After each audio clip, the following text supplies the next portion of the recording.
Ibinida ni Police Brigadier General Randolph Tuanyo, Chief ng PNP Public Information Office, sa isinagawang press briefing ang mga tagumpay ng Philippine National Police simula Oktubre 2 hanggang Oktubre 9 sa ilalim ng pamumuno ni Acting Chief PNP Police Lieutenant General Jose Melencio Nartates Jr.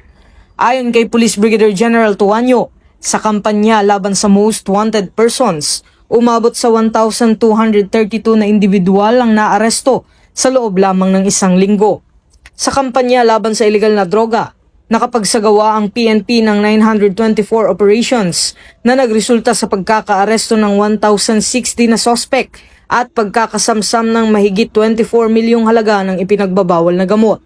Samantala sa kampanya laban sa smuggling, nakapagsagawa ng 13 operasyon na nagresulta sa pagkakaaresto ng 14 na sospek at pagkakakumpiska ng mahigit 12.5 milyong halaga ng kontrabando. Kabilang sa mga mahalagang accomplishment ng PNP ay ang operasyon noong Oktubre 6 kung saan mahigit 15 milyong halaga ng paihi na krudo at ilegal na sigarilyo ang nasamsam sa Batangas at Quezon Province. 3 sospek ang naaresto sa Batangas habang isang Chinese national naman ang nadakip sa Quezon matapos makumpiska ang 75 master cases ng smuggled cigarettes na nagkakahalaga ng mahigit 6 na milyong piso. Noong October 11, nakapagtala rin ng mahigit 10 milyong halaga ng nasamsam na shabu at marijuana sa magkakahiwalay na operasyon sa bansa.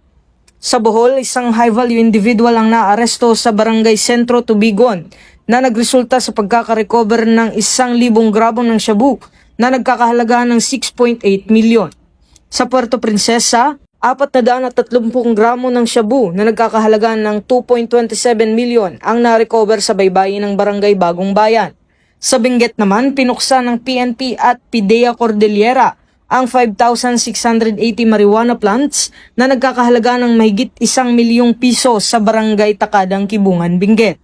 Samantala sa Maguindanao del Norte, isang high-value individual din ang naaresto sa Dato Odin Sinsuat kung saan nasamsam ang 250 gramo ng shabu na tinatayang nagkakahalaga ng 1.7 milyon.